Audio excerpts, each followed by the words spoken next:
as she tried to make her way out of school. Some of the miscreants from the village who had come into the school saw her and decided to tease her a bit. About 5 of them carried her as they walked. They made remarks like, "Oh baby, how far? Why you dey leave us now? Make we go play now." Ifeoma was frozen in their middle. She did not know what she should do in that situation. She could smell the alcohol on their breaths, and she knew that an attempt to run will only encourage them to chase her and probably eventually pin her down somewhere. This was her village, so she knew what those young men were capable of doing. As she froze and as they taunted, she heard a voice of command behind her. "Nne, what is going on there?" She turned round and saw this hunk of a man standing there, one hand in his pocket and the other stretched out as if to say, "Come over." He wore a striped short sleeve, a chino trouser with a nice looking pair of knickers on his feet.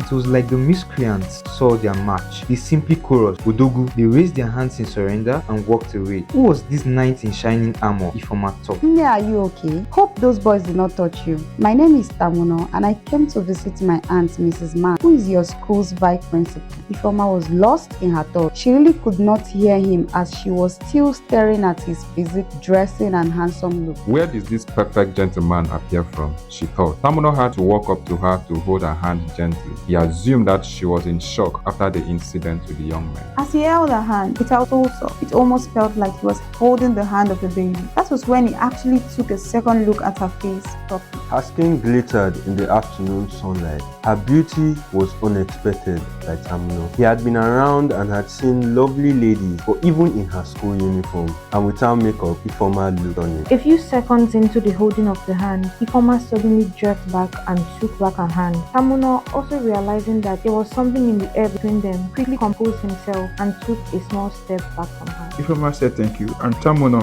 asked for her name and she gave him. Then immediately turned around and started walking away briskly. Tamuno gazed at her as she went, imagining how beautiful she was and wondering what angel dropped her from heaven. He gathered himself together and made his way to his car. He left the school premises and drove back to his hotel accommodation. So Tamuno's encounter with Ifeoma looked like it was divine. At least that was what he thought as he drove to his hotel. From his room, he called his auntie, who was a teacher in Ifeoma's school. He asked her if she knew Ifeoma's parents, and she responded that she did. She said she even knew Ifeoma's parents as they all went to St. Mark's Catholic Church there in the village. She asked him why she was asking about Ifeoma, and he said that he wanted to know more about her. He said she seems to be a decent girl and he was interested in her. His aunt was surprised. She wondered how and where Tamuno had met Ifeoma. Even more surprising to her was that